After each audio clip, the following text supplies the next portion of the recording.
Κυρίες και κύριοι, καλησπέρα σας. Άρχισε η ώρα της βαρεμάρας και αυτό είναι το δεύτερο βίντεο για σήμερα.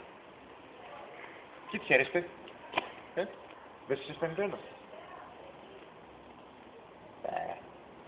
Όπως βλέπετε βρίσκομαι σε αυτήν την καταπληκτική γειτονιά με αυτούς τους υπέροχους ανθρώπους τριγύρω μου, αλλά εντάξει, ανάμεσα σε όλα τα αποβράσματα υπάρχει κάτι ποιοτικό. Εγώ. Η χθεσινή ώρα της βαρεμάρας ήταν τόσο μεγάλη και αφόρητη που ξύρισα τα μαλλιά μου, όπως προανέφερα. Και τώρα βρίσκομαι εδώ φορώντας το καταπληκτικό δερμάτινό μου, το οποίο είναι πάρα πολύ καταπληκτικό.